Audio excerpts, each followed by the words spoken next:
Yeah, see, I'm just about to. What happens, and I think that's in this case. I have an ability. I have a gift. I have something. What's up? Hi. We're all done up and everything. Well, I'm in my car for lunch, so I'll be here for like 15 minutes, then I got to go back to work. Cool, no problem. So, congratulations. Thank you. I'm so excited. So, can you tell me a little bit about you? So, 35-year-old mother of one. He's 9 years old. I cannot sit here and say that he's the reason why I'm happy. It's not his fault. I actually had a really nice body after having him. I worked really hard at it, and then I lost it. And I've been struggling to get it back. So, when you say you lost it, what does that mean? So 3 years ago, I went through a huge transition in my life. It's going to be hard to talk about. I don't really like to talk about it, but I lost my dad, and I ended up moving away from hometown. And I'm originally from Fresno. I moved to Sacramento for a career change. I ended up leaving my son behind with my sister, who was extremely supportive throughout the whole process. She helped keep him while I transitioned, but depression kicked in bad. Not only was I mourning my father's death, but I was also missing my son, missing hometown in a new city, not knowing, I had no friends. I had nobody to communicate with. So it was a challenge, to say the least. And then everything that I had to do while I moved out here to prove myself in order to stay was also a challenge. So that was 2 years of struggle. And the depression just really kicked in. When was that? This happened 3 years ago when I first moved out here. It literally this month, 3 years ago. So when I moved, it was February 20th. I don't know what date it is now. So almost 3 years. Yeah. And I had lost my dad in November before moving. So that was so fresh. So that was just throughout the whole process. I guess that's just what really took a toll. And I'm stupid because I should have known that if I was going down the path that I was going down, then it would lead me into the complications that my dad passed away from.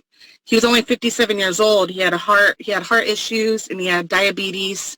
And I just saw myself, and I could just hear him yelling at me, like, stop, like, get back to eating healthy like you do and working out, because you're just going to turn out to be like me. I'm my father to the T. Right. And him losing his life at 57 was like a shock. Yeah. I lost my dad as well. And he died of stomach cancer, which is caused from smoking cigarettes. Oh, wow. And so, I had this similar story as yours. To me, it was like, I don't want to kill myself like my dad did. Right. That's the way I viewed it. And it changed the way my trajectory in life. It changed what I did things. And so I totally understand where you're coming from. And you have to turn this negative situation into a positive. And I have been things have been getting really a lot easier for me. Now that I know this is my forever home, that it's, losing him is never going to get easier, but the process of, just remembering him and everything that he taught me is still long-lived. And I'm getting better mentally. I mean, it's still a struggle, of course, to change your mental thought process. That's the first start. And so I've really seeked a lot of help with that. So I would say probably in the last 4 months, I've been getting happier, enjoying life, eating healthier, working out. But it's just now that I'm older, it's before, if I ate healthy and worked out for 1 week, I'd lose 10 pounds. Like now it's like it took a whole month and a half just to lose 10 pounds. Right. And I try different things or do what I know, and it's just, I think it's just age related. I don't know. How old are you? 35. Oh my God, you're old. But I don't know if the older the women get, the harder it is for women to lose the weight. I mean, So let me just inform you. You are not women. You are Rebecca. true. You are not everyone else. And so True. you're not with anyone else. And what you need to do to accomplish your goals is going to be totally different than anyone else. So True. this is part of your process. Now, the other part of this process is it's really important, as you know, the diet and exercise. Yeah.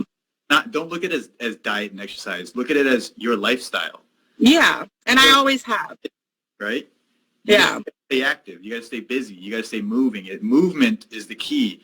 You know, I heard in a study they said that sedentary lifestyle is similar to like the smoking was back in the 80s and 90s. That's how it's going to kill people. If Yeah. you be sedentary, it's going to kill you. Yeah. And a lot had transitioned too, because before moving up here, I had a physical labor job. Mhm. And so I didn't have to go to the gym. That was my gym, you know, and then I went to a job that it was just sit down. Right. But I have the choice to get up and move around. Right. But I don't know. I just chose to sit on my butt. And that's another trained process that I'm getting myself out of. So, You know, a lot of these things are habits. yeah, So we create these habits. So just like you said, you could choose to do something different, but you got in the habit of doing, you know, something that is leading to what you are now. right. If you can just twist and change a few of these little habits, like for example, if you're in the habit of drinking like a soda each day, I'm not saying that you are, but if you're in the habit of that, just stopping soda, that one little habit will like it totally changes everything. People, Yeah. you know, you feel better. So there may be some little stupid things that you can change that will just totally change your trajectory of life. And Right. the cool thing is with this procedure, this is going to allow you to visually see what you want to see. And when you start to see the shapes and the curves of your body, it changes the way that you think about yourself. Yeah. So your self-image, the way you see yourself now, you'll start to have thoughts and beliefs based off of what you're seeing. So Right. you see yourself as the heavyset chick or the whatever your internal dialogue is. If it's a negative dialogue, it's going to continue to lead you down a negative path. Right. But with this, you can actually see that you are beautiful. You already are.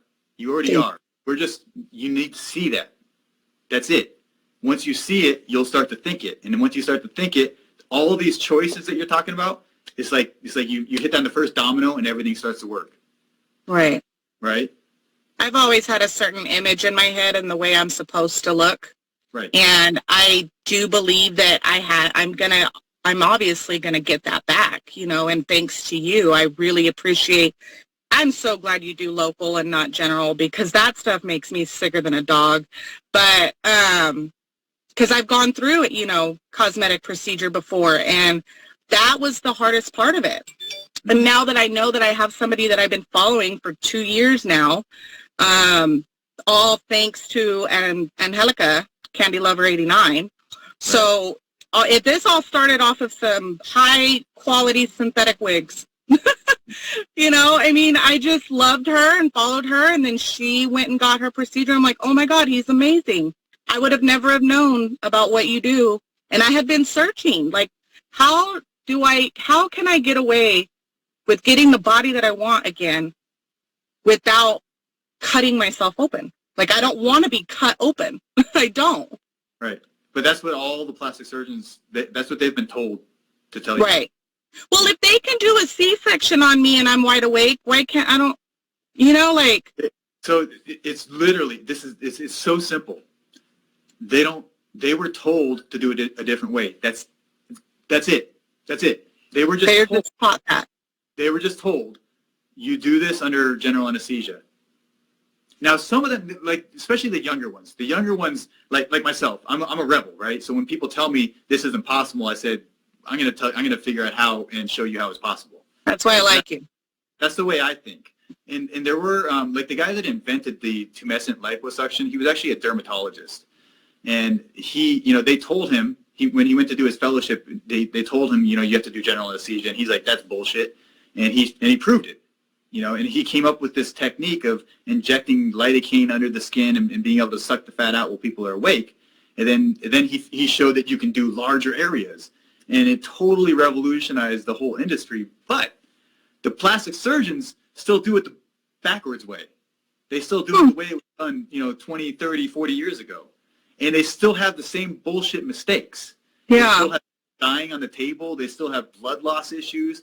I mean, it's terrible, and they keep doing it. I hear a lot of traumatic stories about, like, bodies falling on the floor during procedures, and, like, I don't want that to happen to me. I want to know what's going on. Right. And here's another cool thing to think about. When you're asleep, okay, for them to get you, like, on your side, like, say we're doing 360 lipo, right? I have to turn you on your side, stomach, and then the other side, right? And then back onto your back. So you're talking like 4 turns. When you're asleep, that's not easy to do. Right. Dead weight, and you have this tube down your throat, so you have to turn them without messing up their airway and killing them, right? Yeah. So it's a big ordeal. People don't realize this. They think it's so easy. I'm just going to sleep is what they think. And then I wake up and everything's, fine and dandy. But there's lots of problems that can occur. Yeah. I've seen them, and it sucks. I've heard them, and that's what scared me so bad. And I almost put myself in that mentality, like, man, I'm never going to get that back. I really did. I was like, you lose elasticity in your skin, like, I get that, but now that I know about the smart lipo and the skin tightening that you do, I'm like, I'm totally fine with that. Yeah. I love your work. It's amazing. And you know what's crazy too? When you, on Valentine's Day, it was like the best Valentine's Day ever, by the way. Thank you. To be told I was a winner. But that night, I ended up going to the casino and I won $1,000. I saw that on your page. That's awesome. Yeah. I was like, okay, that's going to the deposit. Right. Positive energy. Yeah, everything just starts. And like I had said before, like the whole law of attraction thing, like I totally believe it, because as soon as I found you, I just put things into motion, like it's going to happen, it's going to happen, it's going to happen. It's just, time. That's all it requires is time, but it's going to happen. Absolutely. So thank you. You really nudged me. It's funny because a lot of people, they stop themselves. They're like, I can't do this because, like, I don't have the money, or it's like, I don't want people to think of me weird, or, I don't deserve it, or, like, they stop themselves by the way they think. So sometimes you just need to be pushed a little bit, Yeah. Yeah. I really pushed myself, just getting there, mentally, but I agree with you with everything. It's just you got to put yourself in that position. And honestly, I'm so glad that I have the support that I do have. I haven't had any negative comments, but I'm pretty sure I will. I mean, it comes with the territory. Right. But that's the old me and how I used to think as well. Like, I used to tell myself, like, oh, I would never do that to my body. No, that was just the broke me talking like that. Right. I just didn't see it fathomable, in my head that it could even be possible. Right. So, of course, I'm going to have negative thoughts about it because I never saw it being a possibility. Yeah. But just being open-minded about it, that's all I want, people to be open-minded. And I could wish and hope and pray that people don't have negative things to say.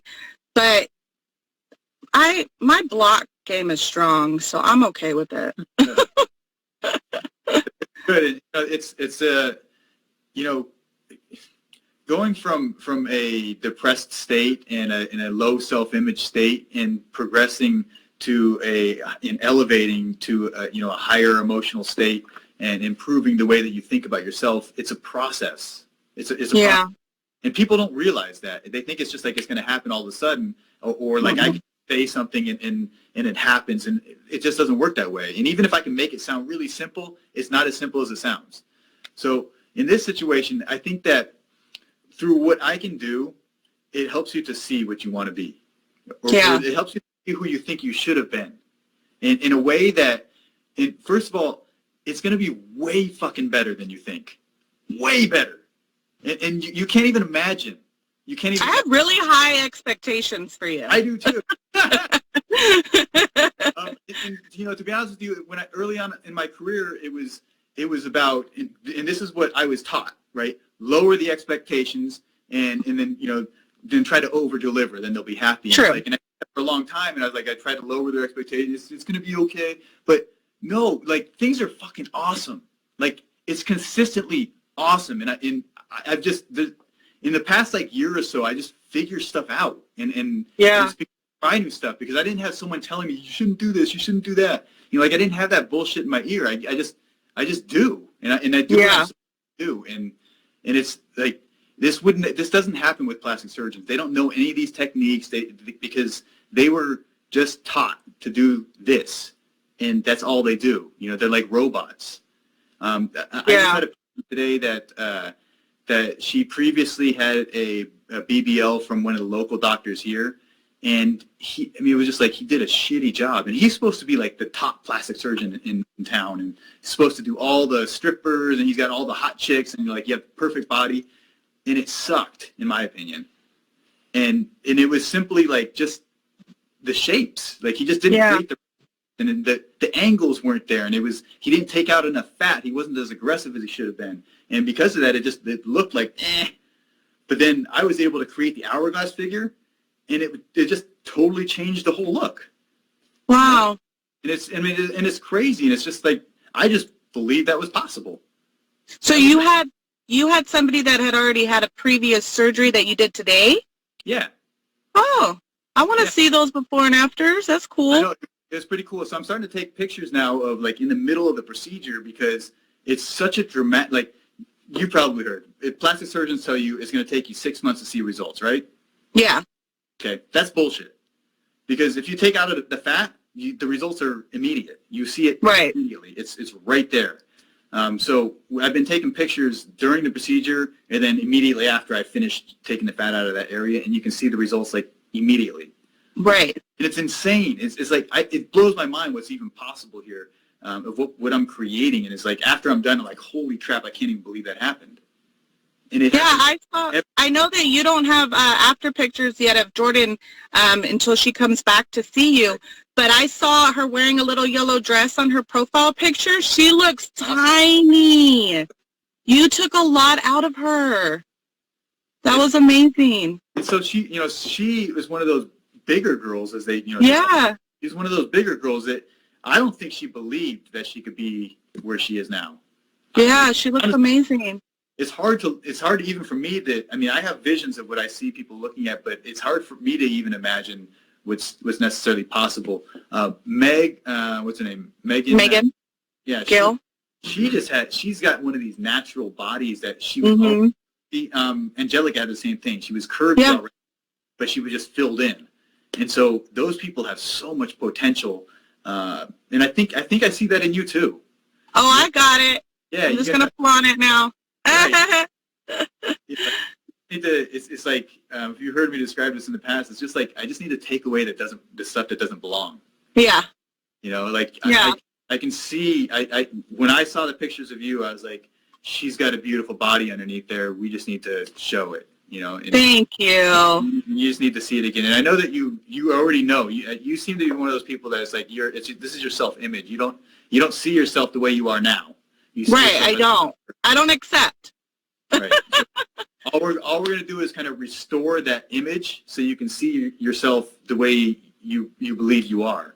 And I hope one day I can go without wearing a faja. I wear a faja every single day.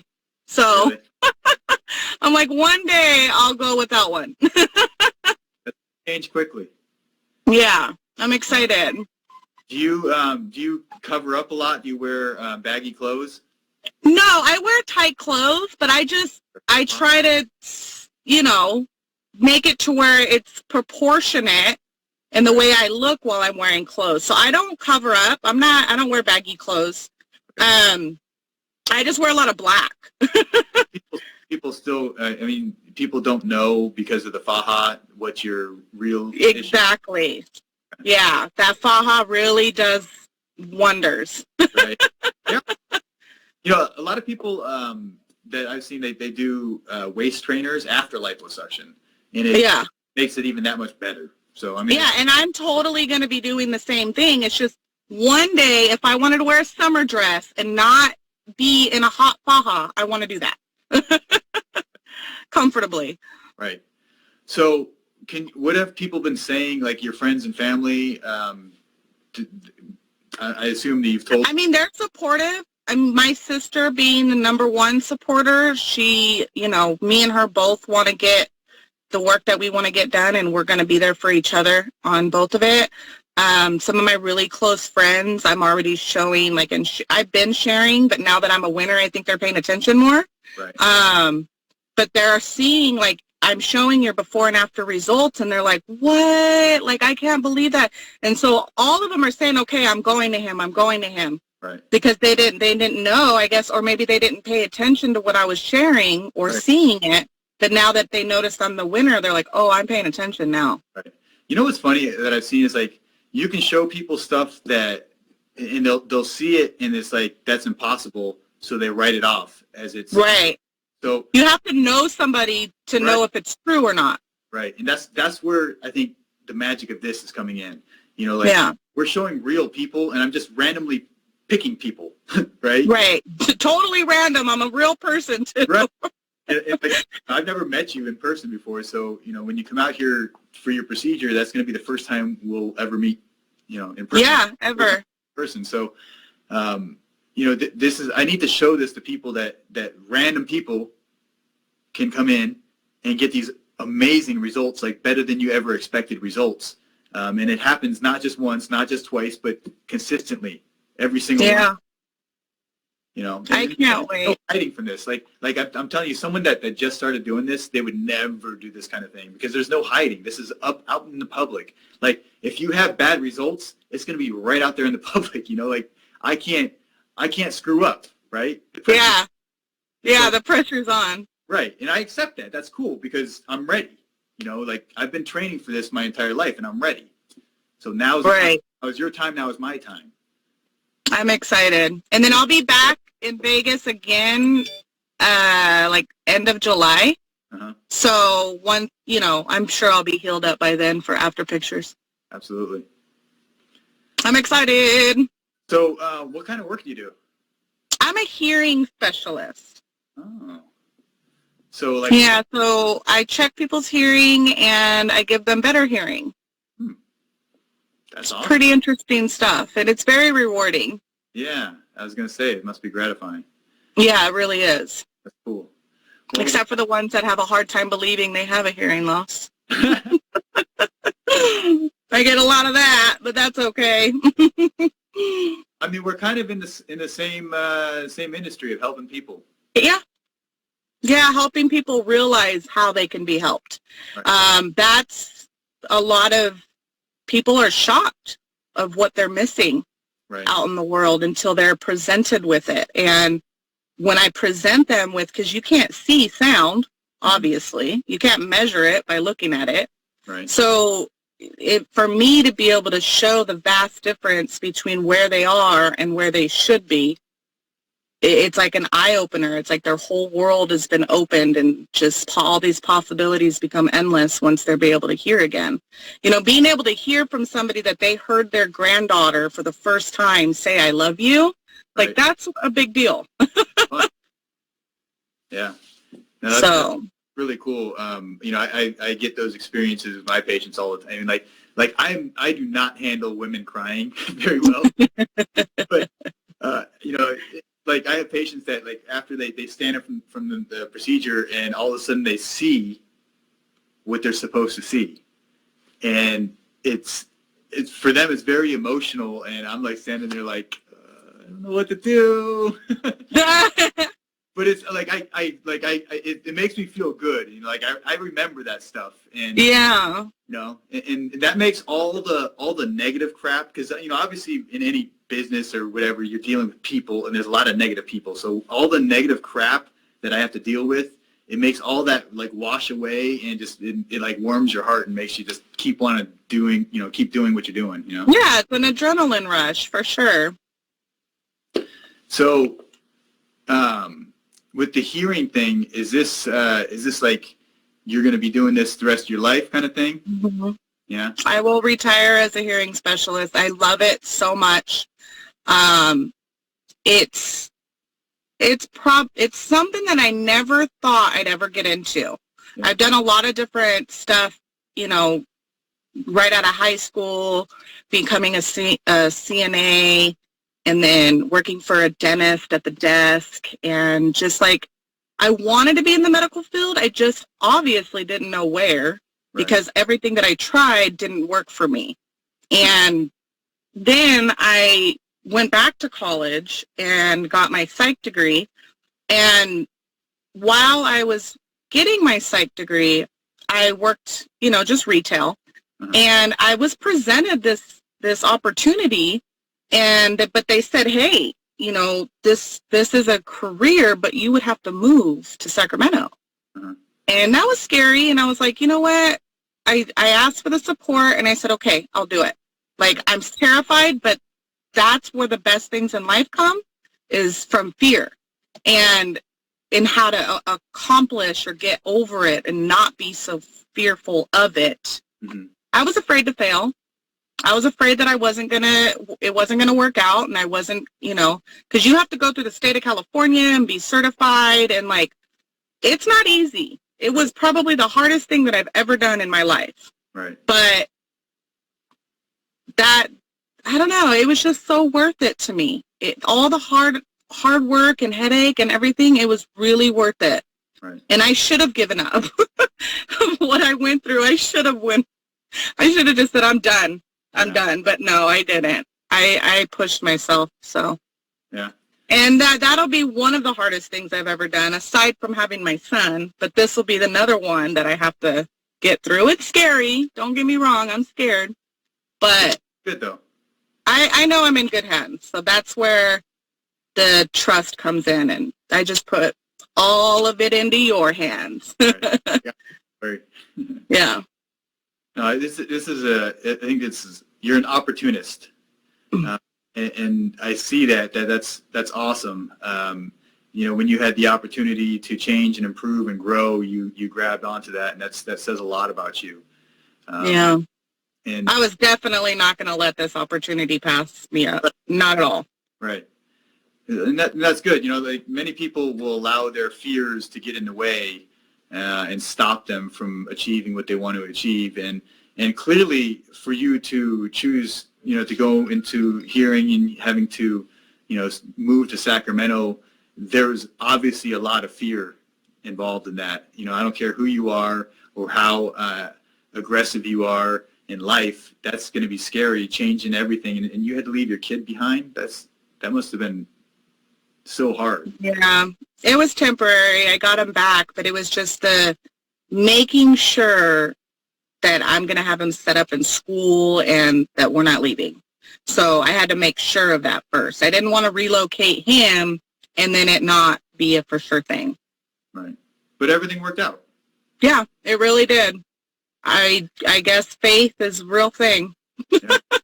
You know, I heard someone say this before, that, you know, if you've made it to where you are right now, everything has always worked out. Not really.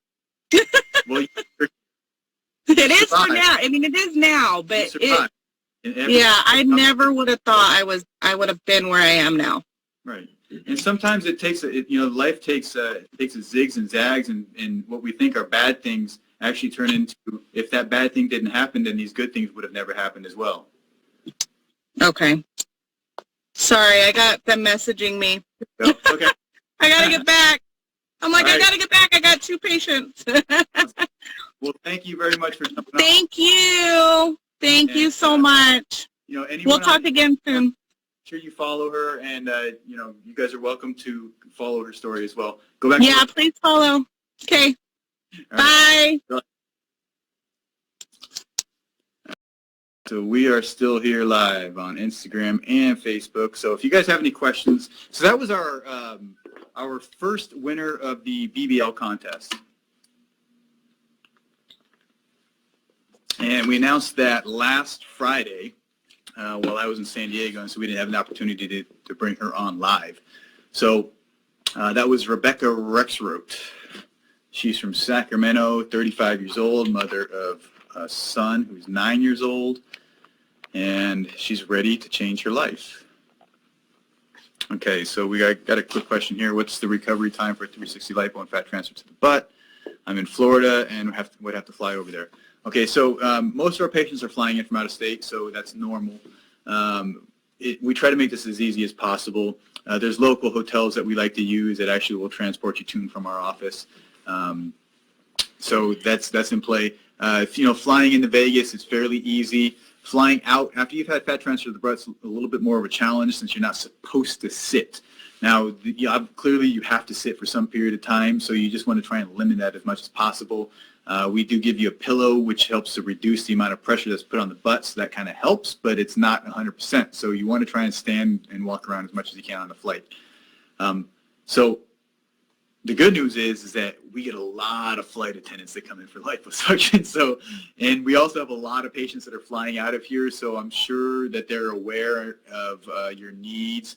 Just let them know. Don't be scared. We have lots of patients that are doing that kind of stuff. As far as recovery time, I would suggest staying here in Vegas for 2 days after the procedure, and 3 days would be preferably. The more time that you give will make it more likely that you have less issues on the flight.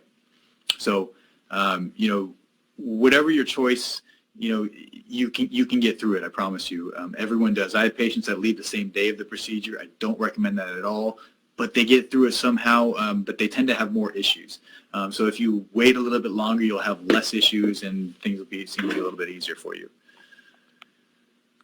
Okay, Jerry says, I want to do this so bad. Okay. So that was a really cool interview with Rebecca. It was good hearing from her and hearing her story. It seems that, she's a very motivated individual, but she sees herself as something different than what she is. And maybe some of you can connect with that in that, maybe when you were younger, you looked a certain way and, life happened and now you are not the image of what you see yourself in your head. And so when that happens, you start to get embarrassed, insecure, and you don't want people to see you because you're like, this is not me. And you don't want to show them this, whatever you are now. And I find that that really affects people emotionally, and it causes insecurities, and it causes you to make decisions that will keep you, I call it hiding, but you're avoiding certain situations that would make you more vulnerable or more exposed. With people like this, like Rebecca, I think that in getting liposuction, we can quickly change the image that you see in the body structure that you see. And so behind me we have this, this is the golden ratio. And the golden ratio is something that they've found in mathematics that is reoccurring all over the place. Pretty much everywhere you look, there's this golden ratio. And when we find things beautiful, they somehow fall right into this ratio. And like with the face, you can have different ratios of like the width of your eyes, and you can tell. We all see this. So like if your eyes are a little bit set more wide, it just looks weird.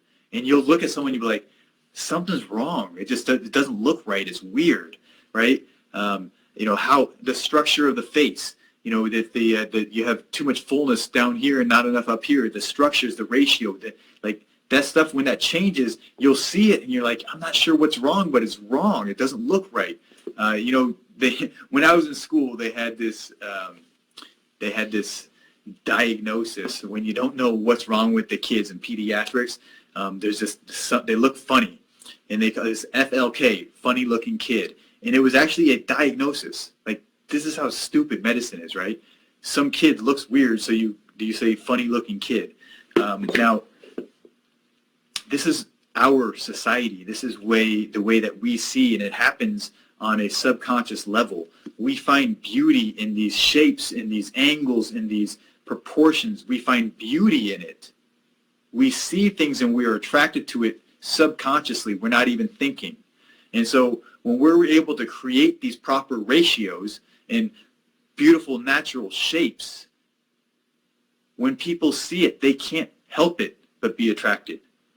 it's a subconscious attraction, and I'm not talking like a sexual attraction. It's like people are attracted to beautiful things. That's why they are attracted to art. It's beautiful. It falls within the ratio, the golden ratio, the common denominator that people see things as beautiful. When things are haphazard and have odd shapes to them, you may find some beauty in it, but it seems weird, and you can't explain why. When you look at people, when they have a boxy shape, your eyes will glaze right over them. You won't be fixated on them. It's very rare that you'll get fixated and stay stuck on someone that has a shape that you don't desire, that you don't like. And so this is not something that I'm making up. This is not something that I'm creating. With the liposuction, all I do is I create the golden ratio.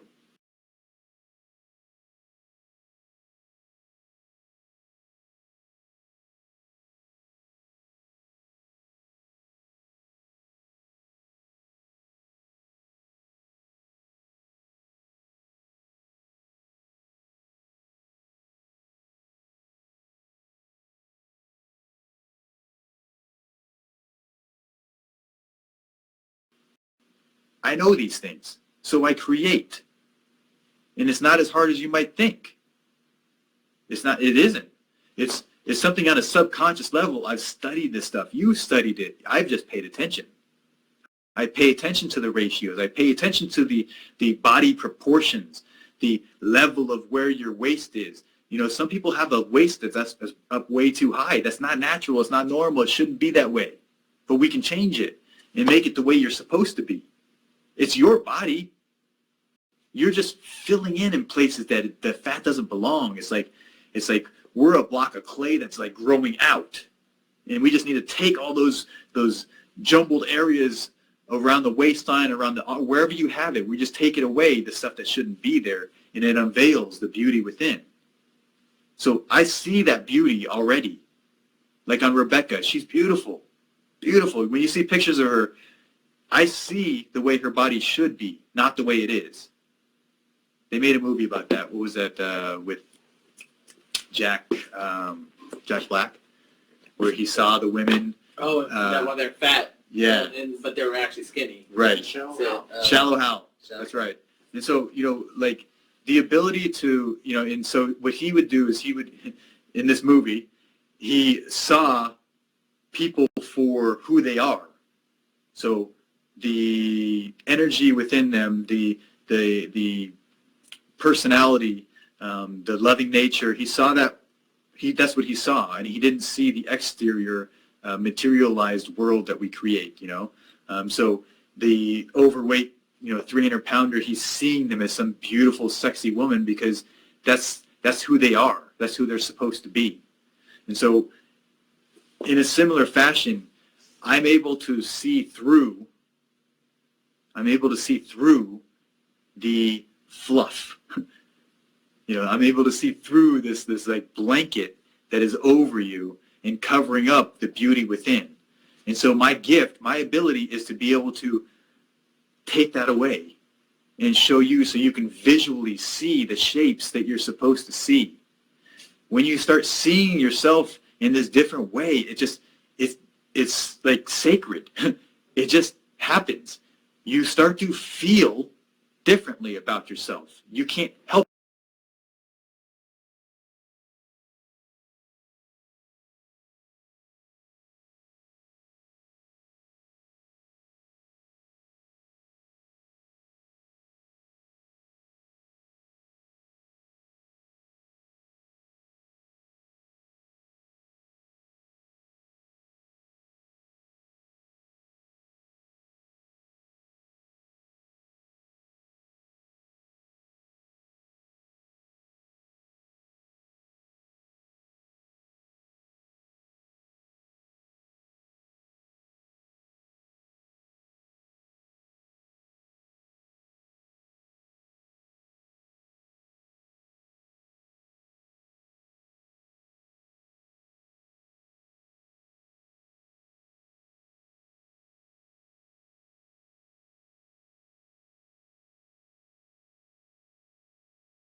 other people can't help it when they see you